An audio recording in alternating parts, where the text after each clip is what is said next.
Hey guys, it's Maymay and welcome back to another in our series of why and how to start paper crafting in 2023. Tonight's topic, die cutting machines versus die cutting machines. It's very confusing and tonight I want to try to clear it up.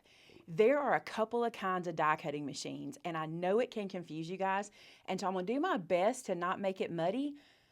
But we'll see. Y'all know how this stuff goes, okay? So let's talk about die cutting machines, okay?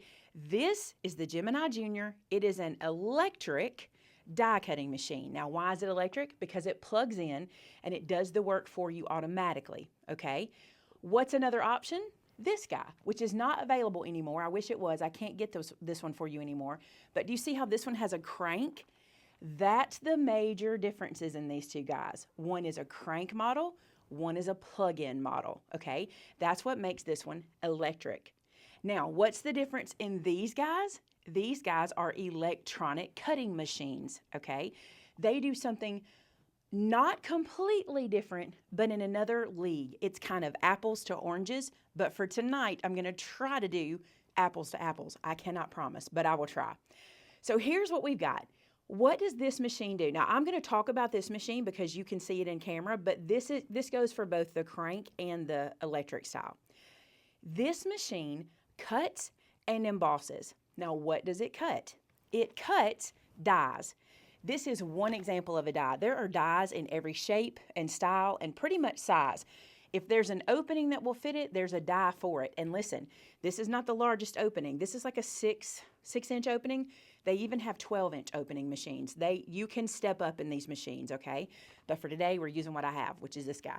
So these are dies. Let's talk about what a die is. So a die is a metal shape. You see here I have a circle. On one side of this metal shape, it's smooth. There's nothing lifted.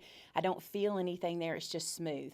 On the other side, there's a little groove. Now, it's not sharp enough to cut me. You see I can run my hand around it. But there's a little groove there that's kind of lifted up. That groove is what this guy will cut, and it works through pressure. I like to reference something called the sandwich. That's how this guy works. You have these sets of cutting plates. They're either like this. There's some that are like platform style. There's some that take less plates. This one takes a pretty good bit of plates. I love all of these plates. They all do a little something different. But what happens is you take your cutting plates, you put your paper or cardstock that you want to cut, the die inside of the sandwich, and you run it through the machine and you get that shape cut out. You also can use embossing folders in here, and I'll show you what that is too. So this is an embossing folder. You'll see that it's a folder because it opens and closes.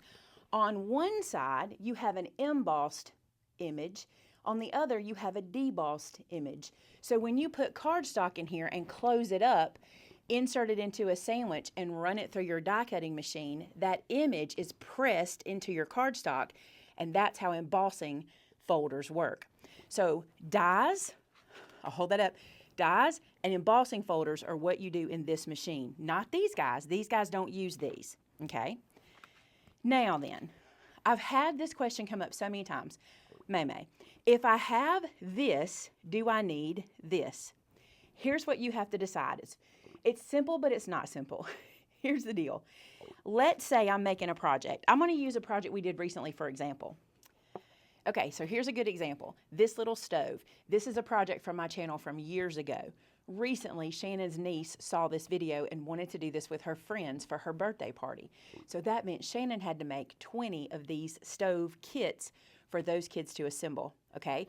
I want you to look at something. Do you see on the top that there are 4 eyes? And those eyes are made up of 2 circles each. So there's 8 circles on top of here.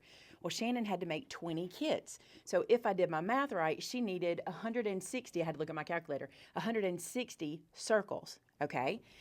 Using a die cut machine, that would mean she would have to run this circle and this circle through 80 times. She'd get 80 of this one and 80 of this one, which gets her the 160. Now, she could run it through 40 times if she can put it double layer paper. Sometimes you can, sometimes you can't, depending on the die. That is a lot of work. When you need something like that to run even 40 times through is a process, okay? What Shannon did instead was she used the ScanNCut machine and the built-in images, and she ran it through. And I think she cut 2 pieces of cardstock and got 160 circles. So do you see the difference? This is where these electronic cutting machines come in handy over this guy. Now, why do I have them both? I love when I need a circle, 1 circle, 2 circles, picking up a die, running it through and cutting it, and not having to come to this machine, go to the inside of it, pick the circle, set the shape, do the work, and cut it out, okay? This makes life easy. But they are not the same machine, and they do not replace the same things. They sort of do. Can I cut circles with this? Yes. Can I cut circles with this? Yes. But these are going to be that step-up situation. Now, when do you need one of these? I think it's just based on what kind of crafter you are. We talked about this earlier in the office, me and the girls. I need all of these, okay? We, in our organization, sometimes make kits for up to 500 students in a class, okay? If I have to cut 4 circles for 500 students, we have to do something like this. When we do our Make It go-rounds, we will cut sometimes 1,500 of something, like depending on what we need it for in a kit. This is when I want this. I can't imagine sitting here and doing this over and over again. Now, I will tell you, I've been at crops where I've seen people doing wedding invitations using this very machine, and they would just run it through and run it through. And wedding invitations, they might not have needed as many images as we do with kits. You have to decide 2 things. Can you afford both of them in your stash? Can you have both of them? Does it make sense for you to have both of them? If you can only afford one of them, you need to decide, will you ever need that step up? Will you ever need that opportunity to cut 160 circles in 2 sheets of cardstock? Do you see what I'm saying? A lot of times you'll find if you're a card maker, scrapbooker, this is probably enough for you. If you're wanting to get into other things that these guys do, vinyl, cutting wood, cutting fabric, cutting different materials, although this will cut fabric as well, just to let you know, you might think about this. It depends on your craft. I know y'all get tired of hearing me say that, but it depends on your craft. If you're a paper crafter making cards and scrapbooks, this is probably enough for you. If you're wanting to step it up into something else, this might be the way to go. Now, I already hear some of you guys saying this correctly, but I hear you saying it. Maymay, we're limited with this machine to how many dies we have. This is true. This machine has to have dies and embossing folders to work, okay? You have a lot less limitation with these guys as far as shapes and sizes, because they have either built-in software or software available to you where you can get a lot of shapes and unlimited sizes, okay? So if you're not somebody that wants to store this kind of thing, you might want to consider this and just go in this route. Now, these are pretty big and bulky. You can also get the Joy machine, which is the small one that sits on your desk. I love that machine. I use it 90% of the time. But even in that, I still use this one in certain places. I'll tell you a good example. Today, I was talking to the girls up front about this video. I was prepping to film it. And Amber said, here's the thing I like about this guy. If you're like me, and I love this, she said, if you're someone who says, oops, I need a card in 30 minutes. She likes the opportunity to be able to go into her craft room, grab out a die, a couple of dies, run them through here, some foam tape, some stamps, boom, you got a card, right? But some folks have a little more time in their craft room where they can design things and spend more time doing it and make that and spend 3 or 4 days on a card. Then using these, not an issue. Now, I will say this to you because I don't want anybody to think that I'm telling them one over the other. You see me, I own them all. I love them. My own money. I think this one was gifted to me from Cricut. My own money, my own money. My Joy was my own money. I think I have 2 or 3 machines Cricut sent me. But I have them because they work in my craft in some way. I'm not telling you you have to have all of them, and don't let anybody tell you that. You don't. Look at what your crafting style is. If you're going to purchase something, this is the greatest thing that was ever said to me. My friend at Rustic Relics, his name is Rodney. I buy a lot from Rustic Relics because I decorate my house in different ways all the time. I'm always changing things. And one day I had been there, I think 2 days in a row, and I had some bags in the back of my Jeep, and he was carrying out some more bags to my vehicle. And he put them in, and I said, I'm embarrassed that you see I have bags from yesterday I haven't even taken in the house yet. And he said, I appreciate you shopping. He said, but I don't want you to buy things you're not going to use. And I was like, oh, trust me, I will use them. I just didn't have time yesterday to use them. It's the same for you guys. We appreciate as crafters the want and the desire. We understand that. But if we're not going to use it, it's really not worth it to us. It's better to spend that money somewhere with something you will use versus just having it to say you have it. Now, I don't know if that cleared up your questions. I do want to do one more thing. I'm going to bring Shannon in, and what we're going to do is she's going to cut a shape using this one, and I'm going to cut a shape using this one. And in real time, we're going to show you what that process looks like. Now, the reason we're using the Gemini and the Scan and Cut for that demonstration is because I feel like that's the most apples to apples I can do, because the Scan and Cut comes with some built-in images, okay? So we're going to cut a circle using this die and a circle using built-in images, because I feel like that's the most level playing field I've got. This guy I'd have to go open my software and turn my computer on and do all that kind of stuff, but this one I don't have to, so I feel like they're the most similar, okay? So let's do that test.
Okay, guys, in an unexpected turn of events, we did not think this was going to happen, and I will show you why.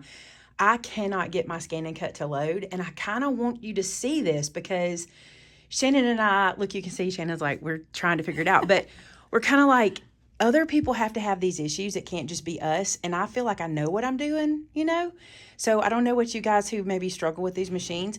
I have tried everything, and I want to show you something. This machine worked. Can you see how many circles we were able to cut out? I mean, we cut so many circles for the party. I say we, Shannon did. She got all those. She said she did have to work with it to get it to feed, but today it won't feed at all. And now, let me say this too. I bought this machine when the mat feeding was an issue. I didn't realize that, and so I didn't use it enough to discover that my machine had the mat feeding problem. So I missed the warranty issue that they were doing where they were sending out new mats. So, but here's the thing, I bought new mats and this one would work. But now, even when we can get it to load, it won't recognize. So here's the deal. We worked on this for, look, we worked on it for 10 minutes and 38 seconds, and Shannon could have cut a bazillion of these. Oh, yeah. She even embossed it because she was being extra. But here's the thing. I don't want you to, I want to say this isn't a fair comparison, but it is a fair comparison. For us today, it is. For us today. This worked and this didn't, sadly. And some days, this guy works sometimes. Now, could I pull my Cricut out? Yes, but I didn't feel like that was apples to apples. I felt like this having built-in images and this having basically a built-in image would be apples to apples.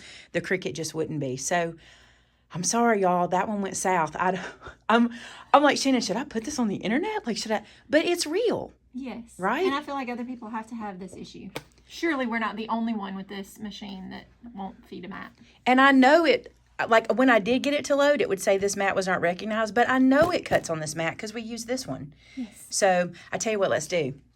Let's bring out the old one. Let's do the old one. Okay, let's do that. Okay, I do have to show you this. This is the mat we're going to use because this one is not recognized in my DX, but it does work in my first scan and cut. And you see the dots are different. This is the one my DX has been recognizing all this time until today.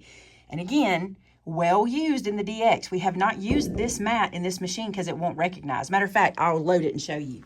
Because I want to be as fair as I can. Like, I'm going to be super fair. But I'm going to turn this guy on, and I'm going to show you how it won't work in this one either. Even if I can get it to load, see, we're not doing it. Taking that one out because I don't want to ruin this machine. I love this machine. All right, here's what I want to do. I'm turning this guy off. I'm going to shut him down completely, and we're going to start from the beginning, like we did a while ago. All right, I'm going to reset my timer. I got to turn this where you can see us. I'm going to get you guys set up. They're all going to think I'm cheating. They won't, I promise. All right, so you can see Shannon there. Show them that you don't have your stuff set and ready. Show them that you're just like me. All right, we're going to start the timer. And I'm going to set it down and we'll let you know where we end up. All right, let's go.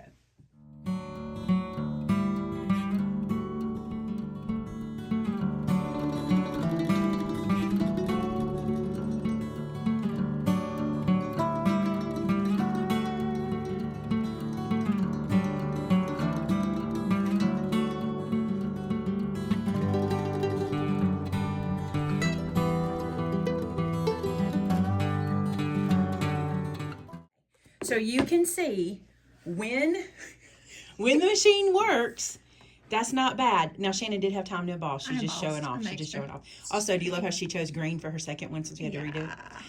Okay, guys, that's the main difference. So you can see how sometimes this is all you need, and it's quicker and easier, and there's no 10 minutes of what went wrong or whatever. And I'm just telling y'all something. If you know me at all, that was not set up. I'm actually a little, like, unhappy that that's going to be in my video because I don't like that in my video, but it is what it is, and we're gonna be real with you. So also, if you can get your hands on this machine, it is so good. I've never had issues with this machine as long as I'm using the right mat, which I was, and I just love this machine. The other machine, the DX, has always been kind of an issue for me. That's one reason we don't use it as much as we do this one. But anyway, I don't know if this one's available anymore. I need to do some research and find the newest scan and cut. If y'all know what it is, let me know in the comments and I'll get it and we'll try it out too. All right. Thanks, Shannon, for helping me. You're welcome. That is about as apples as we can get to show y'all why you need this machine and don't necessarily need this one and vice versa. All right, guys. Thanks so much for being here. And until next time, bye now.